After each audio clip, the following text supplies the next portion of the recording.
told your friend you're not okay, and tell me what's wrong and why you never said you felt that way. And guess you're trying to stay strong and fake a smile until I look away.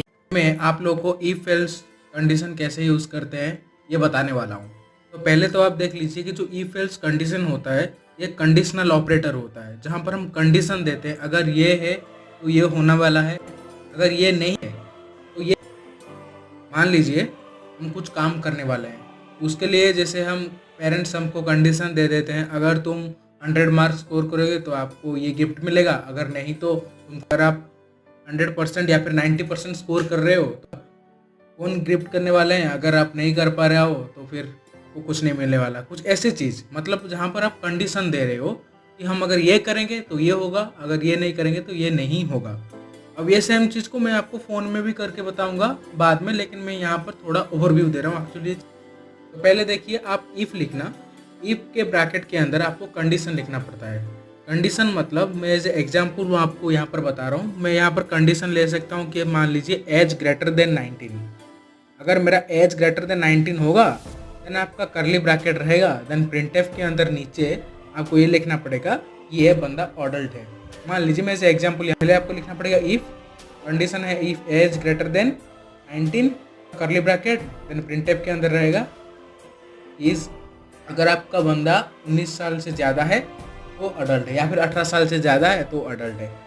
अगर नहीं है तो else के अंदर आपको क्या लिखना पड़ेगा, प्रिंटफ के अंदर एल्स लिखना, देन आपका करली ब्रैकेट फिर शुरू होगा, देन आपको प्रिंटफ के अंदर ये लिखना पड़ेगा he is not an adult boy. या फिर आप कुछ भी ऐसे आप कंडीशन कुछ भी दे सकते हो, ऐसे ये नहीं कि सिर्फ आप एज दे सकते हो, या फिर कंडीशन कुछ भी दे सकते हो। सिंटैक्स ये होता है कि इफ़, देन आपका ब्रैकेट के अंदर कंडीशन रहता है, देन आपका प्रिंटफ रहता है, मतलब सॉरी आपको पहले इफ़ लिखना पड़ेगा, देन कंडीशन लिखना पड़ता है, देन आपका कर्ली ब्रैकेट शुरू होगा। प्रिंटफ के अंदर आप कुछ भी ऐसे रैंडम लिख लीजिए जो कि आपका सेटिस्फाई करेगा जो, देन उसके बाद कर्ली ब्रैकेट एंड होगा, देन अगर नहीं सेटिस्फाई करता तो एल्स के अंदर फिर आपको प्रिंटफ में लिखना पड़ेगा कि ये नहीं है, या फिर ऐसे तो किया नहीं तो आपको ये रिजल्ट नहीं मिलने वाला है। कुछ भी ऐसे आप लिख सकते हो। ये होता है इफ एल्स का कंडीशनल ऑपरेटर का बेसिक सिंटैक्स। अब दूसरा क्या एक चीज़ होता है ना, एक दूसरा होता है कि एल्सिफ हम यूज़ करते हैं। तो एल्सिफ क्या होता है ना, जो इफ और एल्स के बीच वाले पार्ट है। मान लीजिए आपका 2-3 कंडीशन दिया हुआ है, 2-3 कंडीशन। अब ये जो 2-3 कंडीशन क्या होता है, जैसे कि अगर ए बी से बड़ा हुआ है तो आपको लिखना पड़ेगा, और अगर बी ग्रेटर देन सी है तो आपको लिखना पड़ेगा कि बी बड़ा है सी से, बी इज ग्रेटर। नहीं तो एंड में आपको यहाँ पर हमने 3 कंडीशन दे दिया। 3 कंडीशन में तो आपका सिर्फ इफ और एल से काम नहीं होने वाला ना, इसके लिए हम एक दूसरा ऑपरेटर यूज़ करते हैं जो कि एलसिफ होता है। एलसिफ कंडीशनल ऑपरेटर इफ और एल्स के बीच में रहता है। सेम इसका सिंटैक्स प्रोसेस भी सेम होता है।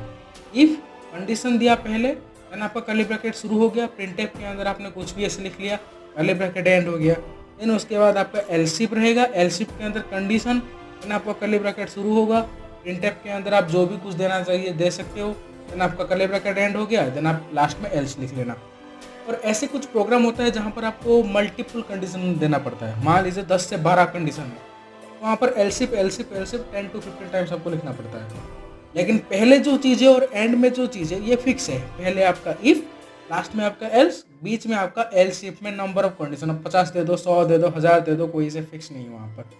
प्रोसेस सेम है, पहला आपका इफ रहेगा, लास्ट में आपका एल्स रहेगा, कंडीशन सेम रहेगा, बीच में आपका एलसिफ रहेगा। जेन्युइनली हम तो पहले एलसिफ यूज़ नहीं करने वाले हैं, पहले हम इफ़ यूज़ करेंगे, एल्स यूज़ करेंगे, और बाद में कुछ प्रोग्राम में आपका एलसिफ भी यूज़ हो जाएगा।